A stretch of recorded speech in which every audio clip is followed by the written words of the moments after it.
Okay. 3:30 on ABC. Georgia on the road at Tennessee. Both teams 2-0. At time of recording, Dan, Yes. Georgia's only a 3.5-point favorite in this game. That's down from 4.5 when I made the document like an hour ago. Yeah. So clearly there is a lot of steam on Tennessee right now. Now, full disclosure, and no disrespect to Syracuse or East Tennessee, Okay. But here comes some disrespect. I don't think either one of those teams is really good enough to challenge the biggest question on Tennessee, at least on offense, which is the O-line. Mm-hmm. So the Vols have looked great so far. The early reviews on Joey Aguilar have been off the charts, beaming. But if we're being real here, that's the matchup, no? A good Georgia front, a rebuilt line. Which one of those two is going to get the better of the other? Right. And Kirby's track record with Tennessee and Josh Heupel is exemplary. Exemplary. Now, with that being said, and the reason I said full disclosure, I am going to describe now exactly what I warned everybody else about when we did the collab with Josh Pate. Yeah. And the reason I'm bringing it up is because I am falling into my own trap, literally. Yeah.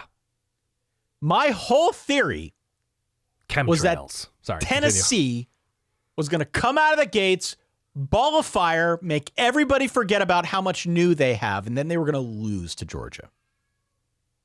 And all will be forgotten, and it'd be fine, because Tennessee fans, I think, are happy with the direction of the program. They're certainly happy with the way things have looked early. Sure. But that was my whole theory for how September was going to shake out for the Vols. What I did not anticipate, though, was feeling this lukewarm on Georgia. Right. I don't think they've looked that good so far. I went and I looked at their stats.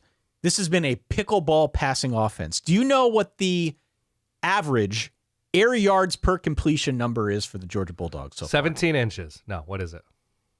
1.8 yards per completion. Air yards per completion. 1.8 air yards per completion? Correct. Ooh, that doesn't seem good. And I triple checked it, dog. Okay. That is an extreme pickleball passing offense if we've ever seen one on this show. Yep. So I just have to ask the question, and this is what changed my mind. Are you going to give that against Tennessee? Are you going to tell Tennessee, hey, bring your safeties up? Yeah. We're going to throw everything within 1.8 yards of the line of scrimmage? Do we think that's going to work against Tennessee Vols? Even if there are questions about that line. It's still pretty good defense, no? Yes, absolutely. So are you just going to let the safeties creep? Are you going to rely on Zachariah Branch or whoever breaking a tackle and running for one? Is that going to be the passing offense? I ask you now. Okay, I'm willing to let this offense grow into something with a new quarterback and some new line, some new receiving talent. Like, I don't think this is a finished product offense in Athens. They will look more explosive and more competent as the season goes on. But if you're just going to ride, if you're going to buy a ticket on the Underthink Express, you're saying this is an unproven Georgia offense as a favorite on the road against what our perception tells us is at least a pretty good, if not really good, Tennessee defense. And I think you have to earn that kind of respect to be a favorite against that kind of team. I don't think this Tennessee team, to go on the other side, is a finished product either. No, I'd agree with that 100%. And so even though the early results are good, I'm not sure I love Syracuse after needing everything that they could muster to force overtime against UConn. All due respect to UConn. But I think Syracuse is taking a step back this year. So how much do I respect Tennessee's dominance of them? Or do I say, yeah, that's probably what a good team should do against Syracuse this year, given what Tennessee has on both sides of the ball. And obviously, I don't take much East Tennessee State.